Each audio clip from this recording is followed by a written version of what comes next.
السلام علیکم ورحمۃ اللہ وبرکاتہ۔ ان الحمد للہ نحمده ونستعینه ونستغفره ونعوذ باللہ من شرور انفسنا ومن سیئات اعمالنا، من يهده الله فلا مضل له ومن يضلل فلا هادي له، وأشهد أن لا إله إلا الله وحده لا شريك له، وأشهد أن محمدا عبده ورسوله، أما بعد فإن خير الحديث كتاب الله، وخير الهدي هدي محمد صلى الله عليه وسلم، وشر الأمور محدثاتها وكل محدثة بدعة وكل بدعة ضلالة وكل ضلالة في النار. أما بعد فقال الله تعالى في القرآن المجيد: قل إن كنتم تحبون الله فاتبعوني يحببكم الله ويغفر لكم ذنوبكم والله غفور رحيم. حاضرین مجلس، سامعین کرام، بزرگوں، دوستوں اور ساتھیوں، ہم سبھی آپس میں ایک دوسرے سے رشتے میں جڑے ہوئے ہیں۔ کوئی باپ ہوتا ہے، کوئی ماں ہوتی ہے، کوئی بیٹا ہوتا ہے، کوئی بیوی ہوتی ہے، کوئی شوہر ہوتا ہے، اور ہمیں اپنے رشتہ داروں سے محبت بھی ہوتی ہے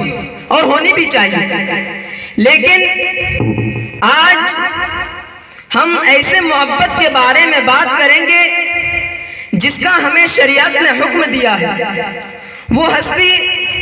ہمارے والدین نہیں، ہمارے اولاد نہیں، ہماری بیوی نہیں، بلکہ سید المرسلین، خاتم النبیین، رحمت للعالمین، محمد الرسول اللہ صلی اللہ علیہ وسلم۔ اللہ کے نبی جناب محمد الرسول اللہ صلی اللہ علیہ وسلم نے فرمایا: لا يؤمن احدكم حتى اكون احب الیہ من والدہ وولدہ والناس اجمعین۔ تم میں سے کوئی اس وقت تک مومن نہیں ہو سکتا جب تک کہ میں اس کے نزدیک، اس کے باپ، اس کے بیٹے اور دنیا کے تمام لوگوں سے زیادہ محبوب نہ ہو جاؤں۔ اب کچھ لوگ سمجھتے ہیں کہ یہاں صرف جاندار کا ذکر کیا گیا ہے تو ہمارا مال سے محبت رسول اللہ صلی اللہ علیہ وسلم سے زیادہ ہو تو بھی چلے، نہیں۔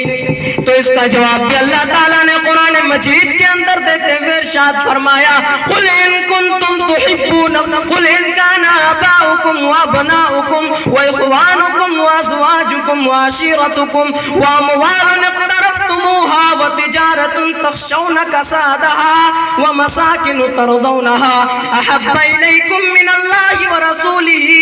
فتربصوا حتی یأتی اللہ بامرہ۔ اے نبی صلی اللہ علیہ وسلم، آپ کہہ دیجئے ان کان آباؤکم، اگر تمہارے آبا و اجداد، تمہارے باپ دادا، وابناؤکم، تمہارے بیٹے، واخوانکم، اور تمہارے بھائی، وازواجکم، تمہاری بیوی، وعشیرتکم، اور تمہارا خاندان، واموال اقترفتموها وتجارت تخشون کسادها، وہ مال جس کو تم نے محنت سے کمایا ہے، محنت سے جمع کیا ہے، وہ تجارت جس کے خسارے سے تم ڈرتے ہو، جس کے ختم ہو جانے سے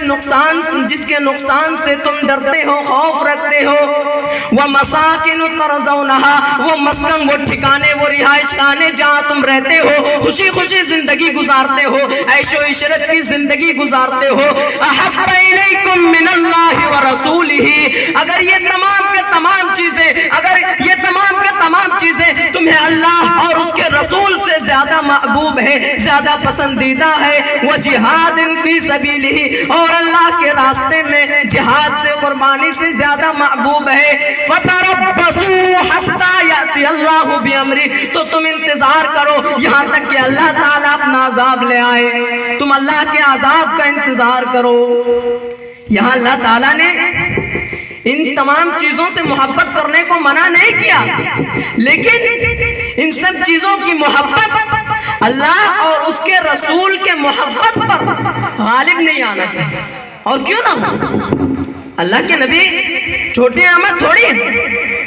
اللہ تعالیٰ نے زمین بنائی، احسان نہیں جتلایا، آسمان بنایا، احسان نہیں جتلایا، چمکتا ہوا سورج بنایا، احسان نہیں جتلایا، زمین سے پودے اگائے، گلے اگائے، احسان نہیں جتلایا، لیکن جب رسول اللہ صلی اللہ علیہ وسلم کی بعثت کی تو احسان جتلاتے ہوئے فرمایا لقد من اللہ علی المؤمنین اذ بعث فیہم رسولا، یہ مومنوں پر اللہ کا بہت بڑا احسان ہے، یہ مومنوں پر اللہ کا بہت بڑا احسان ہے کہ اس نے انہیں محمد الرسول اللہ جیسی نعمت دی، اس نے انہیں سید المرسلین دیا، خاتم النبیین دیا، رحمت للعالمین دیا، اس نے انہیں فاطمہ کا باپ دیا، حسن و حسین کا نانا دیا، انہیں محمد الرسول اللہ جیسی نعمت دی۔ یہ اللہ کا بہت بڑا نعمت ہے۔ اب کچھ لوگ اس محبت کو صرف زبان سے اقرار کرتے ہیں، یعنی کسی مولانا نے زور و شور سے اس پر تقریر کیا کہ اس کے بغیر ایمان مکمل نہیں ہو سکتا، تو اس کے بغیر ایمان مکمل نہیں ہو سکتی، تو اس نے اقرار کر لیا کہ ہاں ہم مانتے ہیں اس کے بغیر ایمان مکمل نہیں ہو سکتی، ہم اس کو قبول کرتے ہیں، لیکن اس کے عہد و پیمانے کو پورا نہیں کرتے۔ مثال کے طور پر آپ کو ایک عمارت بنانی ہو، آپ کو ایک دیوار کھڑا کرنا، آپ کو ایک مزدور کی ضرورت ہے، آپ نے ایک مزدور کو لایا اور کہا ہمیں یہ دیوار کھڑا کرنا ہے، تو اس نے کہا ہاں کر دیں گے لیکن اتنا مزدوری لے دی، تو آپ نے کہا ٹھیک ہے تو کل آ جائے، لیکن شام تک کام ہو جانا چاہیے۔ اب دوسرے دن آپ انتظار کر رہے ہیں، صبح کے 9 بج گئے نہیں آیا، ظہر بعد انتظار کر رہے ہیں نہیں آیا، عصر بعد انتظار کر رہے ہیں نہیں آیا، اب مغرب سے تھوڑی دیر 5-10 منٹ پہلے آ کر آپ سے بول رہے ہیں مزدوری لاؤ، تو آپ اس کو کیا بولیں گے؟ آ کر مغرب سے 5 منٹ پہلے آپ سے مزدوری مانگ رہا، آپ یہی کہیں گے ارے پاگل ہے کیا، صبح سے میں تیرا انتظار کر رہا ہوں، صبح سے نہیں آیا، ظہر بعد نہیں آیا، عصر بعد نہیں آیا، اور ابھی آ کر مزدوری مانگ رہا ہے۔ تو وہ کہتا ہے کہ میں نہیں آیا، کام نہیں کیا، اس کو چھوڑو، میں نے اقرار تو کیا تھا کہ میں کام کروں گا،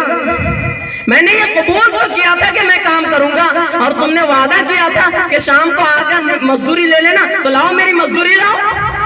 اب آپ کچھ لوگوں کو جمع کریں گے، بیٹھائیں گے، سب لوگ اسی کو دوشی ٹھہرائیں گے کہ تم نے عہد و پیمانے کو پورا نہیں کیا، تم نے عہد و پیمانے کو تم نے کام نہیں کیا، تو تم مزدوری کس بات کے لوگے؟ اگر آپ نے